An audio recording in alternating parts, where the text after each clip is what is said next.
Deputy speaker ডাঙৰীয়া, সন্মানীয় মন্ত্ৰী ডাঙৰীয়াসকল, সন্মানীয় আমাৰ বিধায়ক আৰু বিধায়িকা ডাঙৰীয়া ডাঙৰীয়ানীসকল আৰু সাংবাদিক বন্ধুসকল, আজি আমাৰ সকলৰ কাৰণে এটা ভাল দিন, শুভ দিন। আমি অসম বিধানসভাৰ কিছুমান যি প্ৰজেক্ট বা যিখিনি অত্যন্ত লাগতিয়াল এইবোৰ আমি আৰম্ভ কৰিছোঁ কাম। প্ৰথমতে আমি ডিজিটেল লাইব্ৰেৰী আমি উদ্বোধন কৰিলোঁ মুখ্যমন্ত্ৰী ডাঙৰীয়াৰ হাতত। অসম বিধানসভাৰ লাইব্ৰেৰী আজি মেনুৱেলি চলি আছিলে। বহুতো নথি পত্ৰ ইয়াত নষ্ট হ'বলৈ গৈ আছিলে আৰু ইয়াৰ পিছত আজিৰ আধুনিক প্ৰযুক্তিত আমি আমাৰ অসম বিধানসভাৰ যিবোৰ আমাৰ লাইব্ৰেৰীৰ সম্পদ আছে সেইবোৰ অধ্যয়ন কৰাৰ ক্ষেত্ৰত সেইবোৰ বিচাৰি উলিওৱাৰ পৰা আৰম্ভ কৰি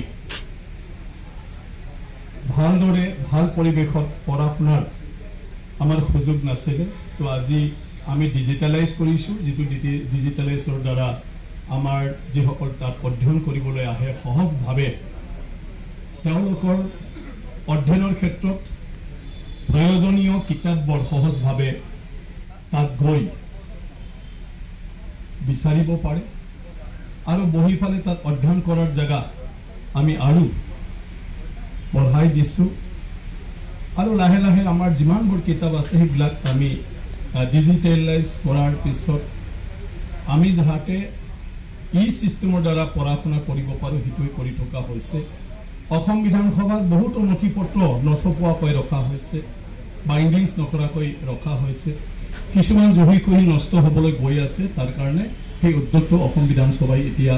লৈছে আৰু অলৰেডি আমি সেইবোৰ কাম আৰম্ভ কৰি আছোঁ। 1932 চনৰ পৰা আমাৰ বহুত ৰেকৰ্ড পাৰ্টি আছে আৰু সেই ৰেকৰ্ড পাৰ্টিবোৰৰ কিছুমান আজিলৈকে আমি ছপাই এইটো মানে প্ৰিণ্ট কৰি ফালে এইটো বাইডিংছ কৰি আমি ৰাখিব পৰা নাই, কিন্তু সেইবোৰো আমাৰ বহুতখিনি আছে, সেইবোৰ এতিয়া হাতত লৈছে। আজি মুখ্যমন্ত্ৰী ডাঙৰীয়া উদ্বোধন কৰি দিয়াৰ পিছত কণ্টিনিউৱাছলি সেই কামবোৰ চলি থাকিব। আমাৰ বিধায়ক ডাঙৰীয়াসকলক আমাৰ বিধানসভা মানে আহি ফালে বিধানসভা লাইব্ৰেৰীত এতিয়া অধ্যয়ন কৰি থাকিব পাৰিব। বিধায়কসকলৰ কাৰণে আমি সুকীয়া এটা মানে লাইব্ৰেৰীত ষ্টাডি কৰাৰ কাৰণে ব্যৱস্থা এতিয়া আমি কৰি দিছোঁ। ইয়াৰ পিছত আমি এটা MLA ক্লাব আমি আৰম্ভ কৰিছোঁ। আজি মুখ্যমন্ত্ৰী ডাঙৰীয়াৰ হাতে সেইটো উদ্বোধন কৰা হৈ গ'ল, যিটো MLA ক্লাবত আমাৰ বিধায়ক ডাঙৰীয়াসকল মাজে সময় আহি বহিব পাৰিব, চাহ পানী খাব পাৰিব, বিভিন্ন কথা মত বিনিময় কৰিব পাৰিব, নিজৰ বন্ধু বান্ধৱ সমষ্টিৰ মানুহ নিজৰ কোৱাৰ্টাৰ কৰি ফালে চাহ পানী খাব পাৰিব। আৰু এটা জিমখানা আমি সৰুকৈ হ'লেও কৰিছোঁ, আন্তঃগাঁথনি আমাৰ যথেষ্ট অভাৱ, গতিকে পুৰণা ঘৰখনকে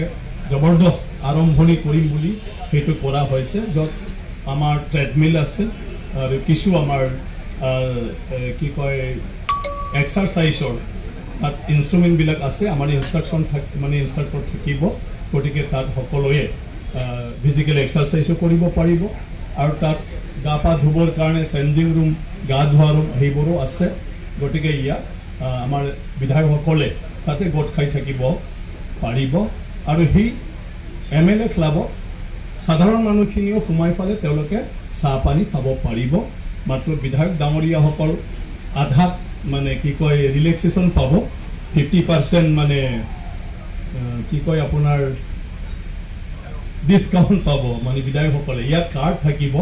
কিন্তু 6 মাহলৈকে আমি সেইটো বিধানসভাই প্ৰভাইড কৰিম। 6 মাহৰ পিছত বিধায়কসকলে নিজৰ যিটো ফিজ, এই ফিজৰ দ্বাৰাই সেইবোৰ হ'ব ক্লাবত। ইয়াৰ পিছত যিখিনি মেইনটেনেঞ্চ এইটো বিধানসভাই কৰিব, সেইবোৰ আমি লাহে লাহে কৰি আছোঁ। গতিকে 6 মাহৰ পিছত সেইটো এটা ছিষ্টেম ধুনীয়াকৈ আমাৰ চলি যাব। MLA সকলে লগত কিমানজনক খালে পাব, মানে বেছি খালে 50% নাপাব, লগত খুব বেছি এজন বা দুজন লগত লৈ খালে 50% পাব। ইয়াতকৈ বেছি হ'লে বাকীখিনি ফুল পে'মেণ্ট দিব লাগিব আৰু বাকী মানুহখিনি ফুল পে'মেণ্ট দিব লাগিব গতিকে সেইটো এমএলএ সকল নিজে কৰি যাই থাকিব আৰু বেছি লাগিলে আমি বেছি পিছ লৈ থাকিম এমএলএ বিলাকৰ পৰা গতিকে তাত আৰু ইমান অসুবিধা নাই আমি আগষ্টত গোটেইটো বিধানসভাৰ আভাস পুৰাণাখিনি ভাঙিব বিচাৰিছোঁ আৰু ছেপ্টেম্বৰ অক্টোবৰৰ পৰা আমি নতুন কনষ্ট্ৰাকশ্যন সব কৰিব খুজিছোঁ সেইকাৰণে বিধায়কসকল যিহেতু বিধানসভালৈ আহিলে বা ইয়াত আহিলে বহিবলৈ জাগা নাই তাৰ কাৰণে আমি এই এমএলএ ক্লাবটো যিমান পাৰোঁ সোনকালে কৰা হৈছে আৰু বাকি সুবিধাখিনিও আমি যিমান পাৰোঁ সেইটো চেষ্টা কৰোঁ গতিকে সেইখিনি কৰোঁতে মই ভাবোঁ অকণমান হ'লেও বিধায়কসকলৰ ইয়াত আহিলে ক'ত যাব ক'ত কথা পাতিব কাৰণ বিভিন্ন কোৱাৰ্টাৰবিলাকতো যোৱাটো উচিত নহয় ফেমিলি থাকে বিভিন্ন কথা বাৰ্তা পাতা ডিষ্টাৰ্ব দি থকাটো বেয়া লাগে হয় না চবেই আমি জানো যে আমাৰ পৰিবাৰ অলপ ডিছপিউট থাকে আৰু মানে এইটোৰ ক্ষেত্ৰত গতিকে আমি ক্লাবতে বহোঁ বলক বুলি কৈ ফালে যদি ৰাতি 2টালৈকে বহে তাত কাৰো আপত্তি নাথাকে ঘৰৰ মানুহৰ তো সেইটো কৰা হৈছে গতিকে মই ভাবোঁ আমাৰ এমএলএ ডাঙৰীয়াসকলে সেইটো ইউজ কৰিব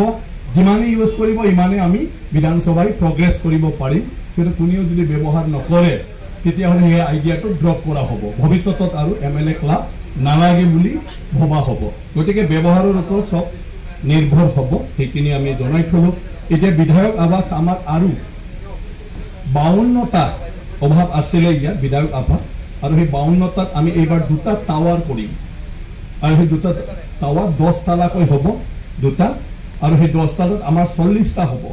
গতিকে বিধায়ক আৱাস আমি কিছু আৰু ভাঙিব লাগিব কিন্তু ভাঙাৰ পিছত আৰু এটা আমাৰ বিধায়ক আৱাস লাগিব তাৰ পিছত আমাৰ বিধায়কসকলৰ যি এছিষ্টেণ্ট আছে মানে ষ্টাফ তেওঁলোকৰ কাৰণে আৰু আমি কোৱাৰ্টাৰ কৰিব খুজিছোঁ য'ত মিনিমাম 2জন 3জন মানে মানুহে ডৰ্মিটৰী হিচাপে এটা বিধায়কৰ ড্ৰাইভাৰ পিএছঅ আৰু পিএ এজন থাকিব পাৰে ৰান্ধনী বাৰু নিজৰ লগতে থাকিব তেনেকুৱা আৰু আমাৰ ইয়াত ঘৰ কৰিবলগীয়া আছে অসম বিধানসভা আৰম্ভণিৰ পৰা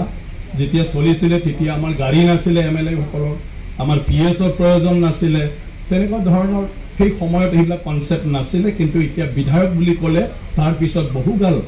কিছু সমস্যা থাকে গতিকে সেইবোৰ আমি 3 বছৰৰ ভিতৰত কমপ্লিট কৰাৰ এটা চিন্তা কৰিছোঁ যে 3 বছৰত সেইটো শেষ হওক এতিয়াৰ পৰা আৰু 1 বছৰত এই টাৰ্মৰ বিধায়কসকলক আমি সবকে যাতে এলটমেণ্ট দিব পাৰোঁ ইয়াৰ পিছত সব নিৰ্বাচনৰ কাৰণে যাব আকৌ এই ঘৰখনত সোমাব না নোসোমাব ৰাইজে ঠিক কৰি দিব গতিকে সেই প্লেনিঙত আমি কামটো কৰিব বিচাৰিছোঁ গতিকে ইয়াত এই 2টা টাৱাৰ হেলিপেডৰ প্ৰভিজন ৰখা হৈছে কাৰণ এয়াৰপৰ্টলৈকে ইয়াৰ পৰা অহা যোৱা দিগদাৰ হয় আমাৰ ডাঙৰ মানুহ প্ৰাইম মিনিষ্টাৰ ৰাষ্ট্ৰপতি সেইবোৰৰ কাৰণে নহয় কিন্তু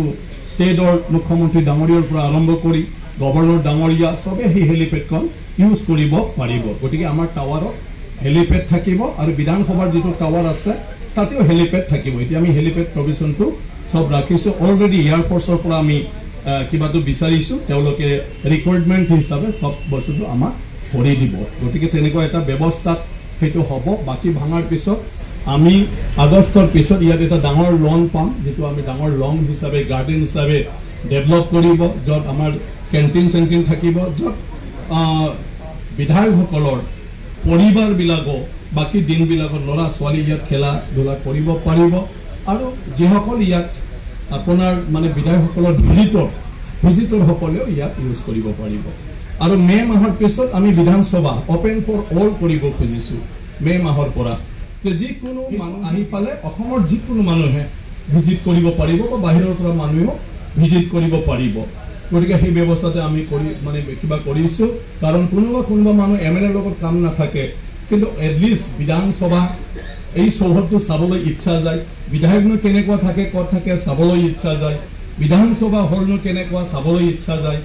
লাইব্ৰেৰীবিলাক কেনেকুৱা চাবলৈ ইচ্ছা যায় স্পীকাৰজনো কেনেকুৱা থাকে স্পীকাৰ হাউচটো কেনেকুৱা যেনে আমেৰিকাৰ হোৱাইট হাউচ তো তেনেকুৱা ধৰণৰ মানুহৰ এটা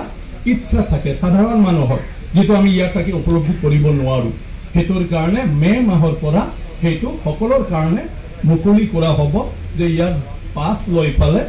মানে এক্সট্ৰা পাস থাকিব হেতু এমএলএ সকলৰ লগ ধৰিব অহা অফিচৰ পাস বুকিয়া হ'ব আৰু ভিজিটৰ্ছৰ পাসটো বুকিয়া হ'ব আৰু তেওঁলোকক গাইড কৰিবৰ কাৰণে আমাৰ প্ৰত্যেকটা জায়গা বিধানসভাৰ কৰ্মচাৰী থাকিব যে লাইব্ৰেৰী বুজাই দিব স্পীকাৰ ঘৰ বুজাই দিব বিধানসভাৰ বিধায়কৰ ঘৰটো বুজাই দিব আমাৰ এসেম্বলি হলটো বুজাই দিব যে এসেম্বলি হল ক'ত মুখ্যমন্ত্ৰী ক'ত বহে স্পীকাৰ ক'ত বহে মন্ত্ৰীসকল ক'ত বহে অপজিশন ক'ত বহে এইবোৰ আমাৰ ছাত্ৰ ছাত্ৰীসকল বা যিকোনো জায়গাৰ পৰা আহা এই ভিজিটৰ্স বিলাকক বুজাবলৈ আমাৰ এছেম্বলিৰ পৰা নিজাববীয়াকৈ গাইড থাকিব ইয়াৰ পিছত তেওঁলোকে তেনেকুৱা ধৰণৰ জানিব পাৰিব অসম বিধানসভা বিষয়ে তো সেইখিনি ব্যৱস্থা আমি অলৰেডি মানে কৰিছো আৰু বিধায়কসকলে নিজৰ সমষ্টি তেনেকুৱা আহিলে চাহ পানী খুৱাইও পঠাব পাৰিব ভাল হ'ব আপোনালোকৰ সবৰে তো সেইটো গতিকে এইখিনি আজি মুখ্যমন্ত্ৰী ডাঙৰীয়াৰ হাতেদি আমি কৰিলো এতিয়া আমাৰ যাৱতীয় গোটেই কামখিনি আমাৰ কি কয় PWD ডিপাৰ্টমেণ্টে সব কৰি আছে আৰু আমি যদি ঠিক থাকে ৱেডাৰ আমি ভাবিছো যে মানে সেপ্টেম্বৰ